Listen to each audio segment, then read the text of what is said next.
والے گھر کو ریگولرائز کر دیا تھا سی ڈی اے نے، بلکہ ثاقب نثار نے جس طرح ریگولرائز کرنے کا حکم دیا تھا، جس طرح ثاقب نثار نے علیمہ باجی کے جو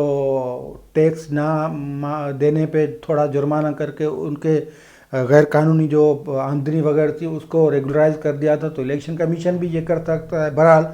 اکبر ایس بابر کی پاورفل درخواست ہے، اور اکبر ایس بابر کی اس درخواست پہ اسکروٹنی کمیٹی کے سربراہ نے آج پھر یہی کہا کہ وہ جو ریکارڈ ہے یا دستاویز نہیں دے سکتے، حالانکہ درخواست گزار کا موقف یہ ہے کہ وہ جو اب تک جو اسکروٹنی کی گئی ہے اس کے دستاویز یا ریکارڈ ہمیں دیں، تاکہ ہم ٹیلی کر کے اس کے فرانزک آڈٹ کروا کے وہ آپ کو دیں، اور تاکہ الیکشن کمیشن کو یہ کیس بڑھانے میں تھوڑی زیادہ آسانی ہو۔ لیکن اسکروٹنی کمیٹی کے سربراہ نے جواب دے دیا، اور الیکشن کمیشن نے پھر 8 دن کی مہلت دے دی ہے اور اسکروٹنی کمیٹی سے جواب طلب کر لیا ہے۔ معاملہ پیچیدہ بھی ہے، مشکل بھی ہے، کمیٹی بھی پریشر میں ہے، الیکشن کمیشن پہ بھی دباؤ فقط عمران خان یا حکومت کی طرف سے نہیں ہے،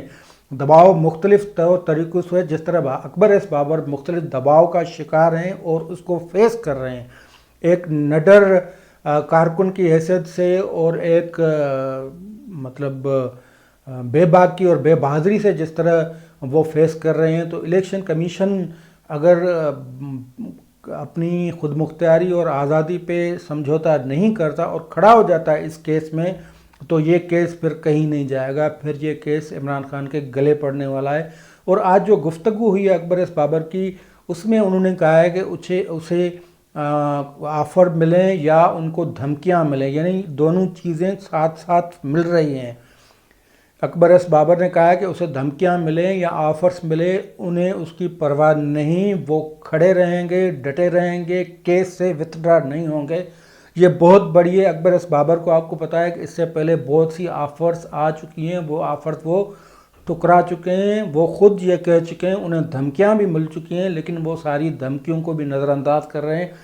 ایک طرح سے، ایک حوالے سے ہم یہ کہہ سکتے ہیں کہ وہ انڈر تھریٹ ہیں، ان کو دھمکیاں دی جا رہی ہیں۔ تو آج بھی انہوں نے اظہار کر دیا، لیکن پھر یہ معاملہ یہاں پہ مکا کہ اکبر ایس بابر نے کہا کہ وہ خود کھڑے رہیں گے، وہ چاہتے ہیں کہ تحریک انصاف کو وہ ان اصولوں کے بنیاد پہ کھڑا کریں جس ان اصولوں کی بنیاد پہ بنی تھی، اور تباہ کر دیا کس نے؟ عمران خان نے۔ پہلے تحریک انصاف کو تباہ کیا، پھر ملک کو روز تباہ کریں، یہ اکبر ایس بابر کی ورڈنگ ہے۔ اب وہ اس کیس کو کہاں تک منطقی انجام تک کب تک پہنچاتے ہیں، جیسے کہ الیکشن کمیشن نے میں کہا کہ ہم اس کو انجام تک پہنچاتے ہیں اس درخواست کو، تو اب اگلی ہیئرنگ رکھی گئی ہے 31 مارچ تک کو، اسکروٹنی کمیٹی سے جواب بھی طلب کر لیا گیا۔ یہ ایک کیس تھا۔ دوسرے کیس کی جو ہم بات کر رہے تھے وہ سپریم کورٹ کے 4تھے نمبر پہ سینئر جج جسٹس قاضی فائز عیسیٰ کی بیگم صاحبہ مسز سرینا فائز عیسیٰ، انہوں نے سپریم کورٹ میں ایک درخواست داخل کی ہے۔ یہ درخواست وفاقی وزیر فواد چودھری کے خلاف توہین عدالت کی درخواست ہے۔ 2 دن پہلے فواد چودھری کا ایک ٹویٹ تھا کہ جسٹس قاضی فائز عیسیٰ کے حوالے سے تھا۔ اس ٹویٹ میں انہوں نے یہ کہا تھا کہ ایک انڈر ٹرائل جج روز بھاشن دے رہے ہیں، اگر ان کو سیاست کا شوق ہے، بلکہ افتخار چودھری کا انہوں نے نام لیا تھا کہ وہ پھر ریٹائرڈ ہو کے کاؤنسلر کا الیکشن لڑیں تو انہیں پتہ لگ جائے گا کہ کس طرح یہ سیاست ہو سکتی ہے۔ تو اس پہ جو مسز فائز ہیں انہوں نے درخواست داخل کی ہے، اور انہوں نے کہا کہ یہ عدلیہ کی اور ایک جج کی توہین ہے۔ ایک جج کے عہدے پہ وہ فائز ہیں، جسٹس قاضی فائز تھا، اور اس کے خلاف یہ ٹویٹ پیغام آیا ٹویٹر پہ ایک وفاقی وزیر کا، اور اگر ایک وفاقی وزیر ایک جج کے خلاف یہ زبان بول سکتے ہیں تو ان کے جو باقی ہینڈلرز ہیں، جو 5th جنریشن وارفیئر والے جو باقی جو ان کے لیگیسی ہے، تو وہ کیا کیا عدلیہ کو برا نہیں کر سکتی۔ تو اس لیے فواد چودھری کے خلاف توہین عدالت کی کارروائی کی جائے، ان کو ہٹایا جائے ان کے عہدے سے، ان کو سزا دی جائے، اور ان کا ٹویٹر اکاؤنٹ جو ہے وہ بند کیا جائے۔ یہ تو جسٹس قاضی فائز عیسیٰ کی بیگم ہے، ان کی عدالت کو سزا دی ایک درخواست کے ذریعے،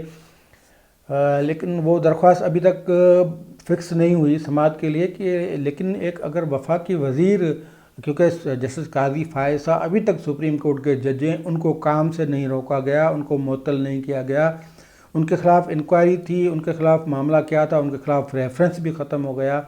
وہ الگ بات ہے، لیکن وہ بینچز میں بیٹھتے ہیں، کیسز سنتے ہیں، وہ اپنا کیس خود پیش کر رہے ہیں، وہ الگ چیز ہے، لیکن وہ اس کا اسٹیٹس ان کا وہ ایک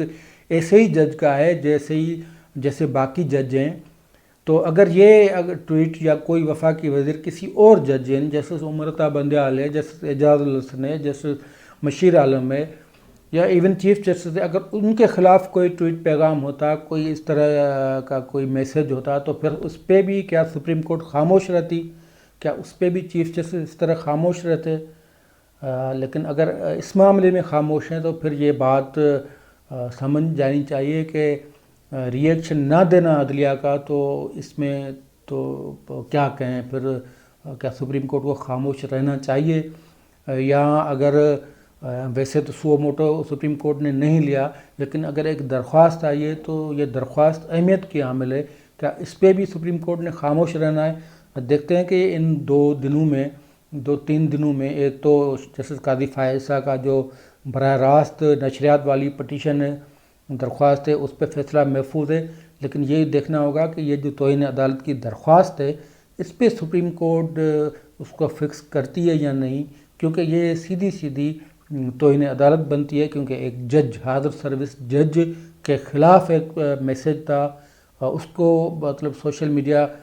پہ ویسے ہی جسٹس قاضی فائز صاحب کے خلاف آگ بھڑکی ہوئی ہے، اس پہ بھی سپریم کورٹ خاموش ہے، لیکن اب ایک درخواست گئی ہے، تو درخواست پہ اگر سپریم کورٹ خاموشی اختیار کرتی ہے تو پھر سپریم کورٹ کے وقار پہ بھی سوال اٹھیں گے، سپریم کورٹ کی خاموشی پہ بھی سوال اٹھیں گے۔ پھر دیکھتے ہیں کہ اس پہ سپریم کورٹ کا کیا رد عمل آتا ہے۔ آج کے لیے اتنا ہی، دیجیے اجازت، اللہ حافظ۔